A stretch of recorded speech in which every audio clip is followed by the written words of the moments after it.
Telangana municipal ఎన్నికల్లో కాంగ్రెస్ పార్టీకి ఎదురు లేదని ముఖ్యమంత్రి రేవంత్ రెడ్డి స్పష్టం చేశారు. మహిళా శక్తి ఎదుట ఎవరూ నిలవలేరన్నారు.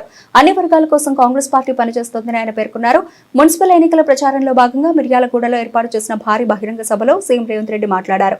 మున్సిపల్ ఎన్నికల్లో కాంగ్రెస్ పార్టీకి పట్టం కట్టాలని సందర్భంగా ప్రజలు కోరారు. తమ ప్రభుత్వం లక్షలాది మందికి కొత్త రేషన్ కార్డులు మంజూరు చేసిందని గుర్తు చేశారు.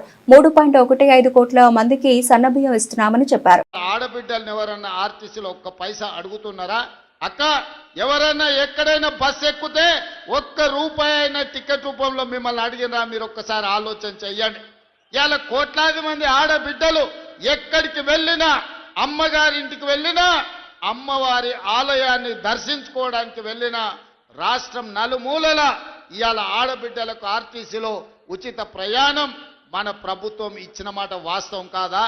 ఇవాళ మా ఆడబిడ్డలకు ఒకటే మాట చెప్తున్నా, ఆర్టీసీలో టికెట్ లేని ప్రయాణం చేసిన వాళ్ళందరూ కాంగ్రెస్ పార్టీకి ఓటేస్తే బీజేపీకి బీఆర్ఎస్కి డిపాజిట్లు కూడా రావు.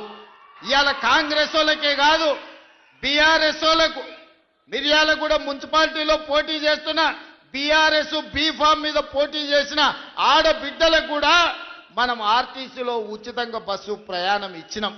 మీరు బీఆర్ఎస్ పార్టీలు కాబట్టి మీకు బస్సులో ప్రయాణం ఇయ్యలేదని ఎప్పుడు మనం మాట్లాడలే. గతంలో వాళ్ళు ఉన్నప్పుడు బీఆర్ఎస్లు ఉన్నోనికే సంక్షేమ పథకాలు ఇస్తామన్నారు. ఇవాళ ఏ పార్టీలైనా ఉండని బీఆర్ఎస్ నాయకుల ఇండ్లకు 200 యూనిట్లు ఉచిత కరెంట్ ఇవ్వలేదా?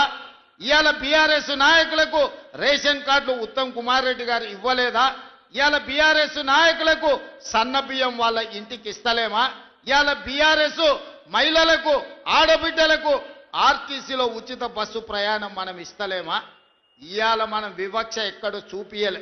సంక్షేమం అంటే రాష్ట్రంలో ఉండే 4 కోట్ల ప్రజలకు అందుబాటులోకి తేవాలని ఇవాళ ప్రతి సంక్షేమ పథకాన్ని ఆడబిడ్డలకు, తెలంగాణ బలహీన వర్గాలకి ఇవాళ అందుబాటులో ఇచ్చినాం. ఇవాళ